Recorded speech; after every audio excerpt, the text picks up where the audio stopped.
Occupant. Her hands were steady, though her heart raced. Just 2 weeks ago, the world had faced extinction. Now they were dictating terms to the most powerful empire in the known galaxy. "Let the record show," she said, "that Earth does not seek revenge or territory. We seek only recognition of our sovereignty and reparations for damages caused." As the documents were signed, news of Earth's victory was already spreading across the galaxy through captured alien communication systems. The Vox Imperium, undefeated, for over 600 years, had been humbled by a species they had dismissed as primitive. In a distant star system, on a planet called Narration, the news reached a species that had been under Vox control for 3 centuries. The Narinians gathered around public screens, their 4-fingered hands trembling as they watched the broadcast of the surrender ceremony. "It's really true," whispered Elder Bo, his scaled skin flushing with emotion. "Someone defeated them. And in only 2 weeks." "Who are these humans?" asked a younger Narinian. "What makes them so special?" Elder Bo had no answer. But across 17 subjugated worlds, the same question was being asked.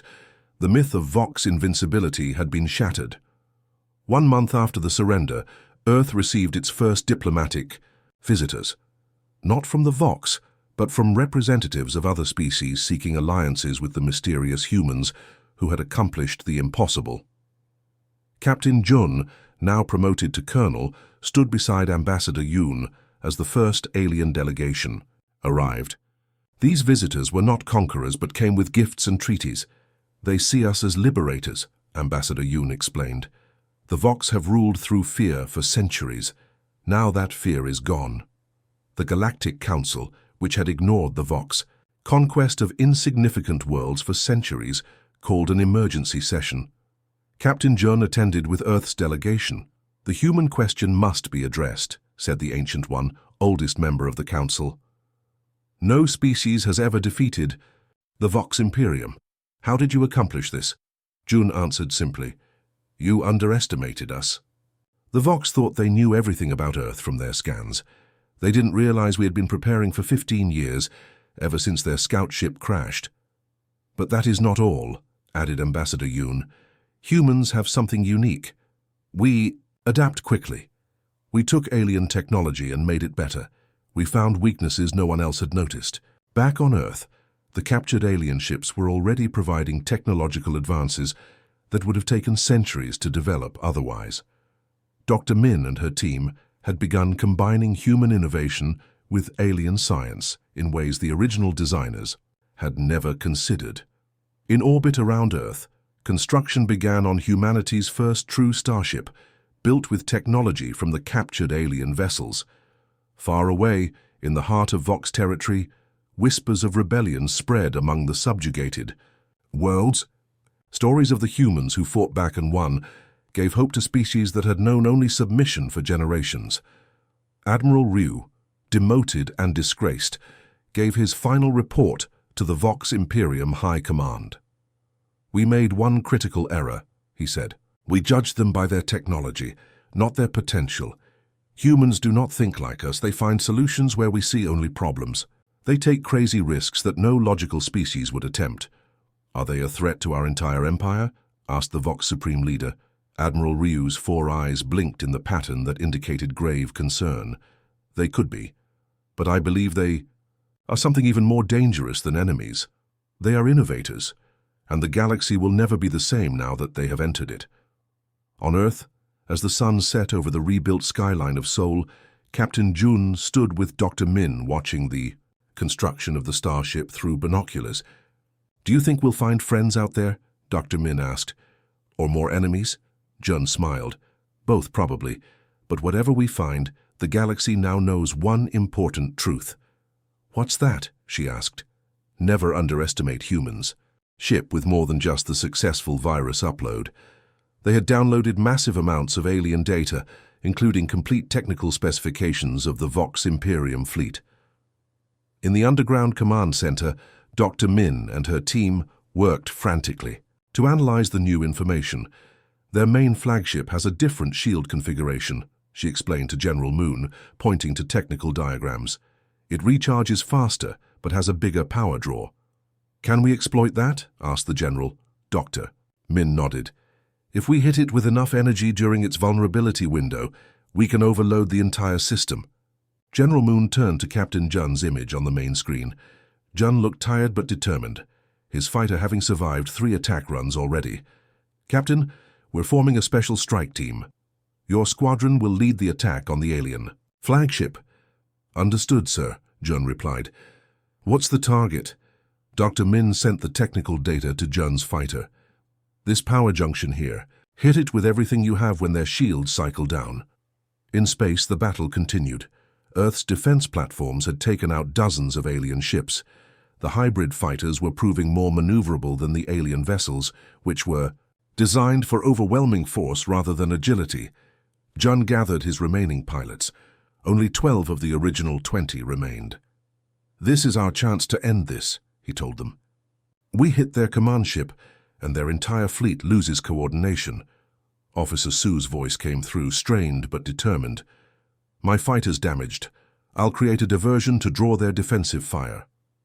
Jun wanted to object, but he knew it was their best chance. Approved. Your sacrifice won't be forgotten. The strike team formed up, approaching the massive flagship from different angles. The enormous ship was 10 times larger than the others, with multiple weapon arrays that fired continuously at Earth's forces. Officer Su accelerated ahead, his damaged fighter leaving a trail of smoke. As expected, the alien defenses targeted him, leaving a brief opening for the rest of the squadron. Shield cycle in 5 seconds, reported Dr. Min from Earth. Stand by. Jun lined up his shot, focusing entirely on the target point. The fighter's targeting computer locked onto the power junction. 3, 2, 1, now! All 11 remaining fighters fired simultaneously. Their specialized weapons struck the flagship's vulnerable power core in the exact moment its shields cycled down. For a moment, nothing happened. Then a cascade of explosions ripped through the massive vessel. Its shields flickered and died. Secondary systems failed in rapid succession. Direct hit, shouted one of the pilots. On the flagship's bridge, Admiral Ryu watched in disbelief as his ship's systems failed around him. Emergency alarms blared as the power core began to destabilize. Impossible, he whispered again. These humans, they're not what we thought. Back on Earth, the command center erupted in cheers as they watched, the alien flagship drift powerless in orbit. Captain, said General Moon, can you board that vessel? Jun looked at the damaged but intact flagship. Yes, sir. We've trained for this possibility. Within an hour, Jun led a boarding party onto the alien flagship. They moved through darkened corridors, encountering little resistance. Most of the alien crew had evacuated to smaller vessels. They reached the bridge to find Admiral Ryu alone, standing proudly despite his defeat. You were ready for us, the alien commander said in perfect Korean, thanks to his translation technology. Jun nodded. We've been preparing since your scout ship crashed 15 years ago. Admiral Ryu's 4 eyes widened. The lost expedition. We thought it was destroyed in a solar flare. It gave us the edge we needed, Jun said, raising his weapon. Your invasion is over. Across Earth's orbit, the remaining alien ships were either disabled or retreating. Without their flagship and neural network, their coordinated attack had fallen apart. In just 4 days, the seemingly invincible Vox Imperium had suffered their first defeat in 600 years of conquest, and the galaxy was about to learn that humans were unlike any species they had encountered before. 2 weeks after the alien Armada first appeared in Earth's skies, Admiral Ryu of the Vox Imperium stood before Earth's representatives in the United Nations building. His 4 eyes were downcast, his proud posture now bent slightly. Behind him stood his remaining commanders, all looking equally shocked. The terms of surrender are accepted, Admiral Ryu said, his translation device converting his clicks and whistles into multiple human languages simultaneously. The Vox Imperium acknowledges its defeat at the hands of Earth forces. Ambassador Yoon, chosen to represent humanity in this historic moment, stepped forward to sign the D. At that moment, the aliens launched their first attack. Energy beams struck military bases worldwide. Conventional forces fought back with missiles and jets, but as expected, they had little effect. It was exactly what the aliens anticipated. What they didn't anticipate was the response that came next. "All Aegis facilities, you are authorized to engage," came the order from the United Nations Emergency Command. Dr. Gill pressed her hand against a glowing panel, activating shields. Across Earth, invisible energy fields sprang into existence, covering major cities. The aliens' second volley of attacks hit these shields and dissipated harmlessly. On the main view screen, they could see the alien commander's ship. Inside, the four-eyed being was visibly confused. "Impossible," the alien said. Its voice transmitted across the intercepted channel. "Their technology cannot be this advanced." Captain Jun was assigned to command a squad of fighters hidden in an underground hangar. These weren't ordinary aircraft. They were smaller versions of the alien scout ship, rebuilt with hybrid technology. "These fighters use both alien tech and human innovation," explained Technical Officer Sue as Jun examined the sleek craft. "The aliens won't expect our adaptations. They think in straight lines, we think around corners." In orbit, the alien fleet regrouped for a stronger attack. They remained confident despite the surprising shields. After all, they had conquered 17 other worlds with similar resistance. What made Earth different was Professor Min, who had spent a decade studying the alien power systems. She had discovered their critical weakness. The alien weapons drew enormous energy, but had to recharge in a predictable pattern, a pattern that left them vulnerable for 1.8 seconds. "All fighters," Jun said as he prepared to lead the first counterattack squadron into the air. "We'll have less than 2 seconds to strike when their systems cycle. Make every shot count." The hangar doors slid open above them, revealing the night, sky and the alien ships beyond. Jun felt the weight of humanity's future as he prepared to test whether 15 years of secret preparation had been enough. "For Earth," he said simply, and led his squadron upward to face the invaders, flying. Technology the aliens never imagined humans could possess. The alien ships fired again, their purple beams slicing through clouds. But this time Earth was ready. Hidden defense platforms rose from the ocean, mountains, and deserts. They fired back with weapons based on the aliens' own technology. Captain Jun led his squadron of hybrid fighters into the sky. His hands gripped unfamiliar controls as his aircraft shot upward at speeds no human plane could reach. The fighters looked almost normal from the outside, a deliberate design choice to deceive alien scans. "Remember your training," Jun said to his pilots through the communication system. "Attack only during their recharge cycle. Stay in formation until the last moment." The alien fleet filled the sky above them, massive capital ships surrounded by smaller attack vessels. They were arranged in perfect geometric patterns, showing their military discipline. "They fight like machines," observed Officer Sue through the comm. "No creativity, just power and precision." Jun watched his tactical display as Professor Min's voice came through from the underground command center. "First wave approaching recharge. Cycle in 5 seconds. Stand by." The fighters accelerated toward the first line of alien ships. Jun's heart pounded. If Professor Min was wrong about the recharge window, they would all die instantly. 3, 2, 1, now! Jun pushed his fighter into a dive. His targeting system locked onto an alien vessel's energy node, the weak point Professor Min had identified. He fired. So did the rest of his squadron. For 1.8 seconds, the alien shields were down as their systems recycled. That tiny window was enough. 20 specialized energy torpedoes struck 20 alien ships simultaneously. The results were immediate and spectacular. The alien vessels didn't simply explode. They collapsed inward as their power cores destabilized. "Direct hits confirmed," shouted Officer Sue. 20 enemy ships neutralized. The remaining alien vessels broke formation, clearly confused by the unexpected attack. Their perfect patterns dissolved into chaos. Meanwhile, on the ground, another part of humanity's counteroffensive was underway. Colonel Du led a special forces team trained specifically for the mission they now faced. Their target, the largest alien ship that had landed in a remote forest.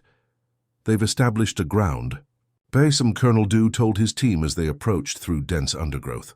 "Our mission is to infiltrate and gather intelligence on their central computer systems." The soldiers wore special suits developed from materials found in the crashed scout ship years earlier. The suits masked their heat signatures and disrupted the alien scanning technology. Colonel Du raised his hand, signaling the team to stop. Ahead, the massive alien ship sat in a cleared area of forest. Strange equipment had been set up around it. Aliens moved with purpose, their four-armed bodies efficient in their tasks. "They still think they're in control," whispered Sergeant Bin. "They have no idea what's happening in orbit." Colonel Du nodded. "Let's keep it that way until we're inside." The team moved silently around the perimeter, identifying the least guarded access point. Years of studying the scout ship had taught them about alien door mechanisms and security systems. "Remember," Colonel Do said, "we need access to their network. Dr. Min needs 15 seconds connected to their systems to upload the disruption program." The Special Forces team made their move during a shift change in the alien guards.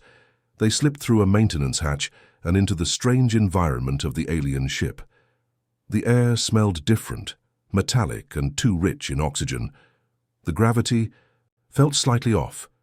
Inside, they navigated through corridors designed for taller beings. Everything was marked in the aliens' angular writing, but each soldier carried a small device that translated the symbols in real time. Another technology, developed from the scout ship. They reached the computer core without being detected. Lieutenant Jin, their technology expert, connected Dr. Min's device to an access port. "Uplink established," Lieutenant Jin whispered. 15 seconds to complete upload." The seconds ticked by slowly. Colonel Du and his team stood ready, weapons aimed at the entrances to the room. At 12 seconds, an alarm sounded. At 14 seconds, alien voices echoed from a nearby corridor. "Upload complete," Lieutenant Jin announced, disconnecting the device just as the first alien security team rounded the corner. Back in orbit, the effects of the upload were immediate and devastating for the invaders. The alien ship's communication systems began broadcasting contradictory orders. Some ships fired on their own allies. Others powered down completely.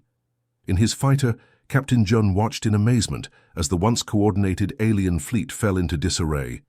"The virus is working," Professor Min's voice announced to all Earth forces. "Their neural network has been compromised."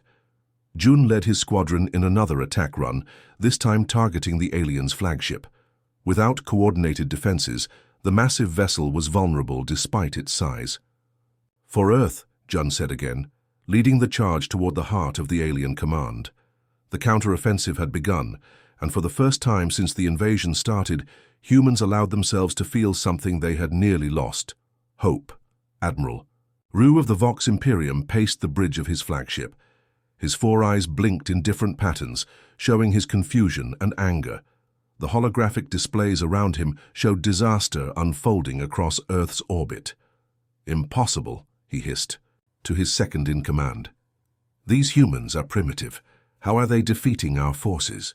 "Admiral," reported a sensor officer, "their weapons are similar to our own technology. They somehow adapted it."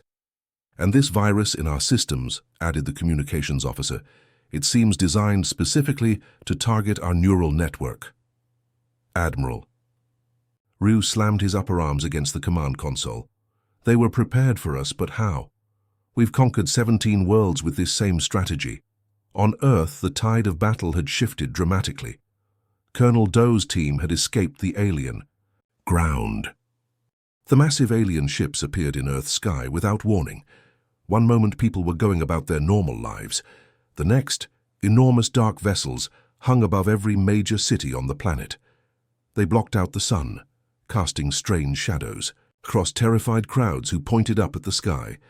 Captain Jun of the Korean Defense Force rushed into the command center, breathless from his sprint across the base. "Sir, we have confirmed sightings over Seoul, Tokyo, New York, London, and 43 other major cities," reported Officer Bay, her fingers flying across the control panel. "They're not responding to any communication attempts." Jun stared at the main screen showing the alien vessel hovering above their city. It was massive, at least 3 kilometers long, with a design unlike anything humans had imagined. Its surface gleamed with a metallic purple sheen that seemed to shift and ripple like water. "Get me the president," Jun ordered, his voice steady, despite the fear gripping his chest. Before Officer Bay could respond, every screen in the command center flickered. The face that appeared wasn't human. The alien had grayish-blue skin with 4 eyes arranged in a diamond pattern. When it spoke, its mouth moved strangely, but perfect Korean came through the speakers. "People of Earth, we are the Vox Imperium, rulers of 300 star systems. Your planet is now under our control. Your technology is primitive. Your weapons are useless. You will surrender within 1 rotation of your planet, or we will begin planetary cleansing procedures." The screens went dark. The command center erupted in panicked voices. "Sir, we're getting reports of similar messages worldwide, each in the local language," said Officer Bay. "What are our options?" Jun asked. The door burst open as General Moon entered, followed by Dr. Shin, the head of Korea's space defense program. "Not many," said General Moon grimly. "Our missiles can't reach their altitude, and even if they could, we doubt they would penetrate their shields." "They're scanning us," Dr. Shin announced, looking at her tablet. "All across the planet. Their energy readings are off the charts." In Washington, D.C., similar conversations were happening. In Moscow, in Beijing. For the first time in human history, all nations faced a common threat that made their old conflicts seem meaningless. An emergency United Nations meeting was called. For once, there was no arguing between countries. The video feed showed room after room of grim-faced leaders. "Their ships have deployed smaller craft," reported the British Prime Minister. "They're positioning themselves around our military bases." "We've tried to shoot one down over the Pacific," added the American president. "Our missiles disappeared before they got within a kilometer of the target." Captain Jun was asked to join Korea's emergency response team. He entered the presidential bunker deep beneath Seoul just as reports came in of alien ships landing in remote areas. "They're taking soil samples," explained Dr. Shin, showing footage from rural surveillance cameras. "And they've captured some livestock. They appear to be testing our environment for colonization," Jun said quietly. The room fell silent. Hours passed. Military forces worldwide were placed on highest alert, but no one fired unless fired upon.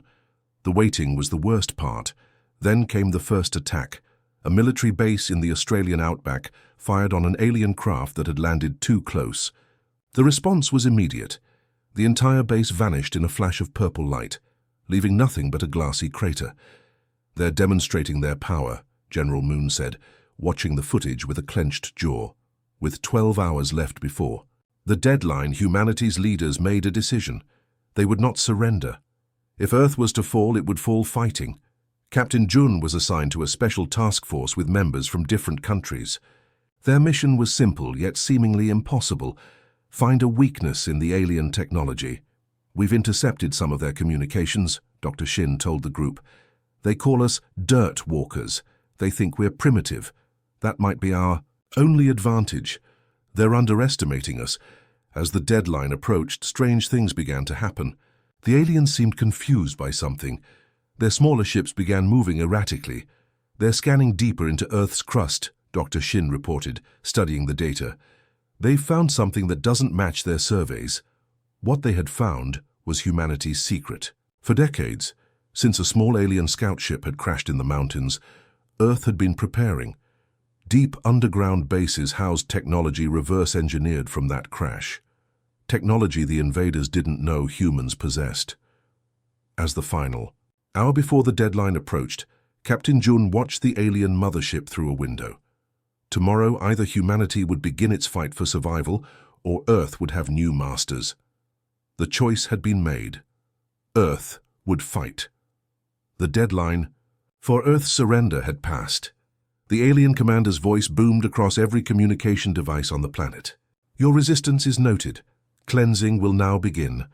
But instead of panic, a strange calm settled over Earth's military leaders.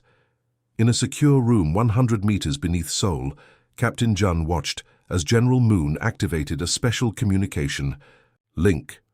Leaders from 27 countries appeared on the screen, each in similar underground facilities. "It's time," said the American president. "Activate Project Aegis." General Moon turned to a palm scanner hidden behind a sliding panel. The machine hummed as it read not just his fingerprints, but the specific pattern of veins beneath his skin. A heavy door slid open, revealing a room that only 12 people in Korea knew existed. Dr. Gill stood inside, surrounded by technology that looked nothing like human design. Curved screens displayed the positions of the alien fleet. Strange metal devices pulsed with blue light. "Welcome to Aegis Korea," Dr. Gill said. "One of 32 facilities worldwide, built after the Yangju incident." Captain Jun's eyes widened. "The meteorite that hit 15 years ago, it wasn't a meteorite." "No," General Moon answered. "It was a scout ship from the same aliens who are here now. We kept it secret to avoid global panic, but we've been preparing ever since." Dr. Gill led them to a central platform. The scout ship's pilot died in the crash, but their technology was intact. "We've spent 15 years reverse engineering it and building our defenses." "Why wasn't I informed?" Jun asked, feeling a mix of shock and betrayal. "Compartmentalization," General Moon said. "Even most government officials don't know. The aliens are monitoring all our official military bases and weapons. They have no idea about Aegis." Across the planet, similar conversations were happening as thousands of specially trained soldiers and scientists were finally shown the truth. In the Gobi Desert, hidden doors opened in the sand, revealing massive cannons rising toward the sky. Beneath the Amazon rainforest, power systems awakened, drawing energy from the Earth's core. In the deepest parts of the oceans, sleek vessels stirred to life, their designs unlike any submarine humans officially possessed. Captain Jun watched in awe as Dr. Gill activated Korea's defensive systems. "The aliens believe they've analyzed all our technological capabilities," she explained, "but they've only seen what we wanted them to see." "How did we build all this without anyone knowing?" Jun asked. "International cooperation, unlike anything in human history," General Moon said. "For once, all nations agreed on something: survival."